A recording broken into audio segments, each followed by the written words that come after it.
Some conceptual question of clock. तो यहाँ से एक एक करके क्वेश्चन को हम देखते हैं। पहला क्वेश्चन है, if the clock of a church takes 22 seconds to ring 12 dongs, then how much time will it take to ring 6 dongs. Simple सा क्वेश्चन है। इसमें लिखा हुआ है कि चर्च में कोई एक क्लॉक है जिसमें 12 डोंग, वो जो घंटी होता है उसी को क्या कहा जा रहा है, वो बजने में जो समय है वो 22 सेकंड का लगता है। तो अगर उसी को देखते हुए बताना है आपको कि अगर 6 डोंग का रिंग करना हो या 6 डोंग बजना हो, 6 बारी बजना हो, तो उसको उसमें समय कितना लगेगा।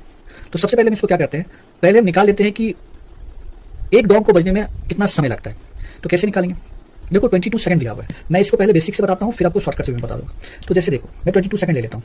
तो 0 1 2 3 4 5 6 7 8 9 10 11 12 13 14 15 16 17 18 19 20 21 22। हालांकि ऐसे आपको नहीं करना है, लेकिन मैं आपको बस एक्सप्लेन करके बता रहा हूँ। इसलिए देखो, सबसे पहली बारी जब बजा होगा ना, तो उसमें कोई भी समय नहीं लगा होगा, इस बात का ध्यान रखना, ठीक है।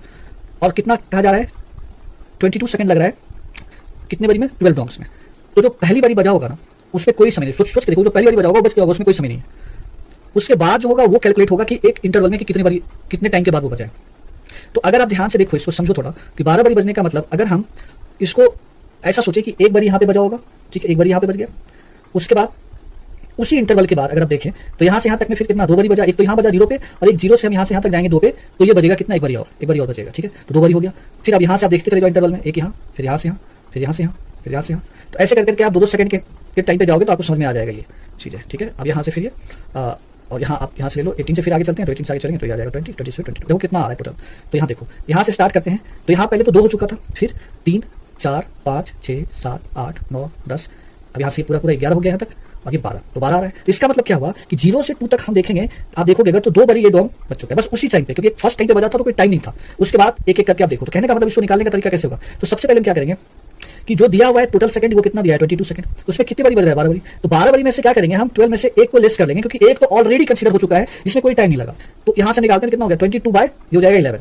तो ये कितना आ गया, यहाँ पे आ गया 2। तो कितना आ रहा है, 2 सेकंड आ रहा है। तो मतलब एक डोंग बजने में जो समय लग रहा है वो कितना लग रहा है, 2 सेकंड का। तो 6 डोंग को बजने में कितना समय लगेगा, तो 2 × 6 करेंगे। तो यहाँ पे अच्छा, यहाँ पे 6 नहीं होगा, सॉरी, यहाँ पे आप 5 कर लेना, ठीक है। 6 - 1 कर लेते हैं यहाँ पे, है ना, 5, क्योंकि एक बार बजेगा तो उसमें ऑलरेडी कोई समय नहीं होगा। तो यहाँ पे 2 × 5 कर लेते हैं, तो कितना आ जाएगा, 10 सेकंड। तो इसका करेक्ट आंसर होगा वो 10 सेकंड होगा। तो देखो क्या करना है, मैं लास्ट अब इसका मैं बता देता हूँ फाइनली कि क्या करना है। ऐसा क्वेश्चन जब भी आए आपको क्या करना है, जितनी बार ये कह रहा है बज रहा है, तो उसमें से एक आपको लेस कर देना है। इसे 12 में मैंने 1 लेस किया तो 11 आ गया, ठीक है। तो 22 / 11 2 सेकंड, ठीक है।